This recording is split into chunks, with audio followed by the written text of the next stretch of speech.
சட்டம் உங்களுக்காக நண்பர்களுக்கு வணக்கம்.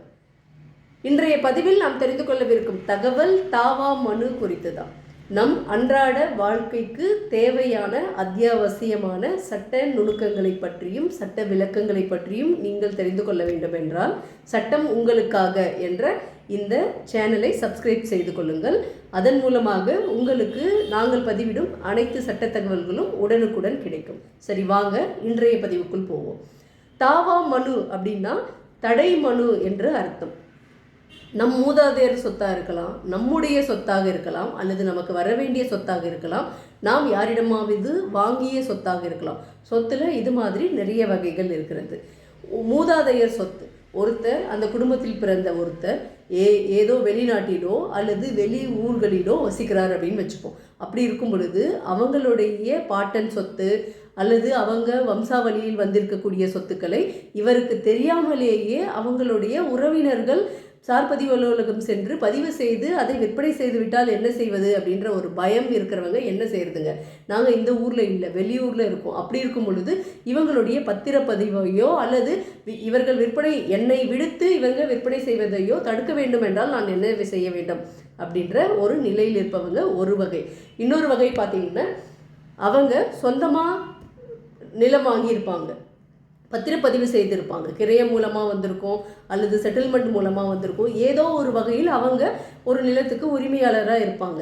ஆனால் அதே சமயத்தில் வேறொரு நபரும், மூன்றாம் தரப்பில் இருக்கக்கூடிய யாராவது வேறொரு நபரும் அதே சொத்துக்கு ஒரு பத்திரமோ அல்லது பட்டாவோ வைத்திருப்பாங்க அப்படின்னு உங்களுக்கு தெரிய வரும் பொழுது கண்டிப்பாக உங்களுக்கே தெரியாமல் அவங்க வைத்திருக்கக்கூடிய டூப்ளிகேட் பட்டாவையும் பத்திரத்தையும் வைத்து வேறு யாருக்காவது உங்களுடைய சொத்தை அவங்க விற்பனை செய்யக்கூடிய அபாயமான சூழ்நிலை இருக்கும் இல்லைங்களா? அப்படி இருக்கும்போது நான் என்ன செய்யறதுங்க? இது ரெண்டாவது வகை. மூன்றாவது வகை பார்த்தீங்கன்னா, ஒரு குடும்பத்தில் 4-5 பேர் இருப்பாங்க. ஒரு பெண் அப்படின்னே வச்சுப்போம். ஒரு பெண் அந்த குடும்பத்திலேருந்து திருமணம் முடித்து கொடுத்துருப்பாங்க. அந்த பெண் இறந்துடுவாங்க. ஸோ குடும்பத்தில் இருக்கிறவங்க என்ன நினைப்பாங்க, நம்மளுடைய பெண்ணே இருந்து விட்டால். அப்படி இருக்கும் பொழுது அவங்களுடைய பசங்களுக்கு நம்ம ஏன் சொத்து கொடுக்கணும் அப்படின்னு நினைப்பாங்க. அந்த பெண்ணினுடைய கணவர், மருமகன் வீட்டில் வளரக்கூடியவர் நம்முடைய பேரப்பிள்ளைகளாக இருந்தாலும் கூட நம்முடைய மகளே இருந்து விட்டால் அப்படி இருக்கின்ற நிலையில் அவங்களுக்கு ஏன் சொத்து கொடுக்கணும் அப்படின்ற ஒரு நிலையில் இருக்கிறவங்க அந்த பெண்ணின் பிள்ளைகளுக்கு தெரியாமலேயே, பேர குழந்தைகளுக்கு தெரியாமலேயே இவங்க இந்த குடும்பத்தை சார்ந்தவங்க சொத்தை விற்பனை செய்து விடுவாங்க. அப்படி இருக்கக்கூடிய நிலையில் இருக்கிறவங்க அவங்க பேரில் எந்த வகையான சொத்து ஆவணமும் இருக்காது இல்லைங்களா? அப்படி இருக்கும் பொழுது இப்படியான இந்த 3 வகையை நம்ம இப்போ சொல்லியிருக்கோம் இல்லைங்களா? இவங்க அவங்களுடைய சொத்துக்களை பாதுகாத்து கொள்வது அல்லது அவங்களுக்கு வர வேண்டிய சொத்துக்களை வேறு யாரும் தவறுதலாக இவர்களை விடுத்து விற்பனை செய்து விடாமல் இருக்க ஒரு தடை மனுவை எங்கே கொடுப்பது, எங்கே கொடுக்க வேண்டும்? சார்பதிவு அலுவலகத்தில் தான். இதற்கு நிறைய அரசாங்கம் ஜிஓ மூலமாக வழிகாட்டுதல் கொடுத்துருக்காங்க.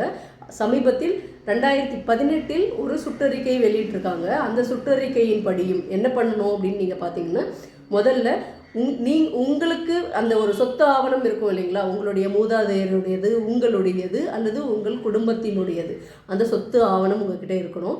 உங்களுக்கும் அந்த சொத்துக்கும் எந்த வகையில் தொடர்பு இருக்குது அப்படின்ற ஒரு ஆவணம். அதாவது நீங்கள் அந்த குடும்பத்தில் பேரன் பேத்தி அப்படின்னா அந்த குடும்பத்தில் மூத்தவங்க யாராவது இறந்துருப்பாங்க இல்லைங்களா? அவங்களுடைய இறப்பு சான்றிதழ், வாரிசு சான்றிதழ், அந்த குடும்பத்திற்கும் அந்த சொத்திற்கும் உங்களுக்குரிய தொடர்பை படுத்தக்கூடிய ஆவணம், மெய்ப்பிக்கக்கூடிய ஆவணம். நீங்கள் அந்த சொத்துக்கு நீங்களும் ஒரு உரிமையாளர் என்று மெய்ப்பிக்கக்கூடிய ஒரு ஆவணத்தையும் இணைத்து நீங்கள் நேரடியாக சொத்து எந்த இடத்தில் இருக்கிறதோ அதற்கு சம்பந்தப்பட்ட சார்பதிவாளர் அலுவலகத்திற்கு நேரடியாக சென்று, சார்பதிவு அலுவலகத்திற்கு நேரடியாக சென்று உங்களுடைய புகாரை நீங்கள் கொடுக்கலாம். அதற்கு அடுத்ததாக நீங்கள் உங்களுடைய புகாரை பதிவு தபாலிலும் அனுப்பி வைக்கலாம்.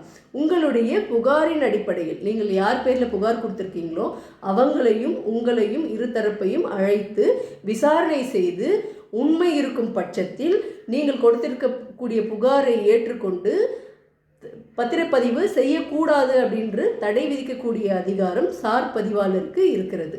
அதனால் நீங்கள் இந்த 3 வகை, இப்போ நம்ம பெரிய அளவில் விளக்கம் கொடுத்துருக்கோம் இல்லைங்களா? அந்த 3 வகையை சார்ந்தவர்கள் யாராக இருந்தாலும், ஆனால் ஒரே ஒரு விஷயம் மட்டும் ஞாபகத்தில் வைத்துக்கொள்ள வேண்டும். நீங்கள் வந்து கொடுக்கக்கூடிய ஆவணம் உண்மைத்தன்மையோடு இருக்க வேண்டும்.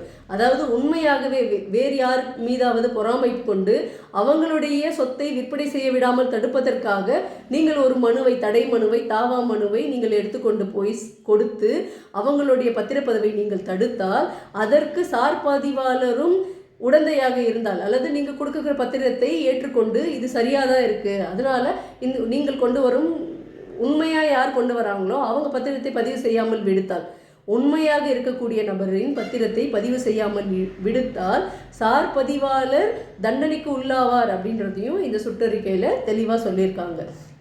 நீங்கள் அப்படின்னா நீங்கள் என்ன பண்ணணும்? நீங்கள் நிஜமாகவே அந்த சொத்துக்கு உரிமையாளராக இருக்கணும். அப்படி இருக்கும் பட்சத்தில் மட்டும்தான் இதை அவர்கள் ஏற்றுக்கொள்வாங்க. இது எப்படி ஏற்றுக்கொண்டுட்டாங்கன்னு உங்களுக்கு எப்படிங்க தெரியும்? அவங்க விசாரணை செஞ்சுருக்காங்களா, இல்லை மறைமுகமாக நமக்கே தெரியாமல் எதிர்த்தரப்பை கூப்பிட்டு விசாரித்தாங்களா? இதெல்லாம் நீங்கள் தெரிஞ்சுக்கணுன்னா நீங்கள் நேரடியாக சென்று அவர்களிடம் உங்களின் புகாருக்கு எந்த மாதிரியான நடவடிக்கை எடுத்திருக்காங்க அப்படின்னு கேட்டுட்டு விளக்கத்தை பெற்றுக்கொள்ளுங்கள். நீங்கள் நினைக்கலாம் இது அவங்க நடவடிக்கை எடுத்திருக்காங்க, நான் எப்படிங்க தெரிஞ்சுக்கிறது அப்படின்னு நினைக்கலாம். நீங்கள் உடனே நினைக்கலாம் நம்ம தாவா மனு கொடுத்ததால் ஈஸியில் ரிஃப்ளெக்ட் ஆகுமா அப்படின்னு நினைக்கலாம். ஈஸியில் ரிஃப்ளெக்ட் ஆகாது. நீங்கள் நேரடியாக சென்று தான் நீங்கள் கொடுத்திருக்கக்கூடிய புகாருக்கு என்ன நடவடிக்கை எடுத்திருக்காங்கன்னு சொல்லிட்டு நீங்கள் நேரடியாக சென்று தான் கேட்க வேண்டும். அதனால் தாவா மனு அப்படிங்கிறது தடை மனு. அதாவது உங்களுக்குரிய சொத்தை வேறு யாரும் தவறுதலாக ஏமாற்றி பதிவு செய்து விடாமல் தடுப்பதற்காக கொடுக்கக்கூடிய ஒரு மனு தான் தாவா மனு. நம்முடைய ஒரு கிளைண்ட் வந்து சார் பதிவு அலுவலகத்துக்கு சென்று வந்திருந்தார். அவர் வந்து சொன்னார், மேம் நான் வந்து அவங்கக்கிட்ட தெளிவாக சொல்கிறேன், இது என்னோட சொத்து, இதுக்கு வந்து தடை விதிக்கணும் நீங்கள் அப்படின்னு கேட்குறேன். ஆனால் வந்து அவங்க என்ன சொல்கிறாங்க, இல்லை நீங்கள் நீதிமன்றத்துலேருந்து எங்களுக்கு ஒரு உத்தரவு வேணும்னு சொல்லி அனுப்பிட்டாங்க அப்படின்னு சொன்னாங்க. அதனால் ஒவ்வொரு சார்பதிவு அலுவலகத்திலும் எந்த மாதிரியான பதில் சொல்கிறாங்கன்னு தெரியாது. ஆனால் மேற்குறிப்பிட்ட சுற்றறிக்கையின்படி நீங்கள் அனைத்து ஆவணங்களையும் அத்தாட்சியோடு எடுத்துக்கொண்டு சென்று உங்களுடைய மனுவை சார்பதிவு அலுவலகத்தில் கொடுங்க. இன்னொரு விஷயம், இப்போ நம்ம ஒரு சொத்துக்கு அக்ரிமெண்ட் போட்டிருப்போம் இல்லைங்களா? யாராவது ஒருத்தர் ஒரு சொத்து வாங்குறதுக்காக அக்ரிமெண்ட் போட்டிருப்பாங்க. அந்த அக்ரிமெண்ட் பதிவு செய்யாமல் இருக்கும். ஆனால் அந்த அக்ரிமெண்ட்டுக்கு நீங்கள் ஒரு 10 லட்சம் கொடுத்துருப்பீங்க. ஒரு 30 லட்ச ரூபாய் சொத்துக்கு 10 லட்சம் கொடுத்து அக்ரிமெண்ட் போட்டிருப்பீங்க. ஆனால் அந்த சொத்தின் உரிமைதாரர் வேறு நபர்களுக்கு விற்று விடுவாங்க. அப்படி இருக்கும் பொழுது அந்த விற்பனையை தடுக்கவோ அல்லது அதற்கு முன்னெச்சரிக்கை நடவடிக்கை ஏற்படுத்தி கொள்ளவோ நீங்கள் ஒரு தடை மனுவை கொடுக்க முடியுமா சார் பதிவாளர் அலுவலகத்தில் அப்படின்னு கேட்டிங்கல்ல, இல்லைன்னு சொல்கிறாங்க.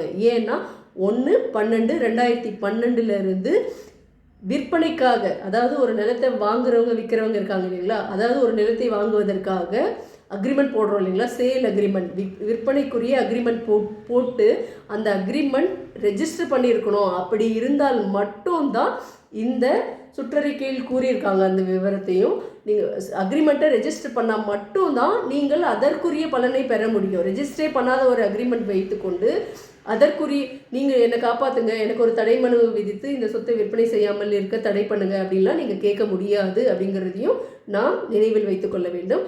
அடுத்த ஒரு பதிவில் நல்ல தகவலோடு சந்திப்போம். நன்றி, வணக்கம்.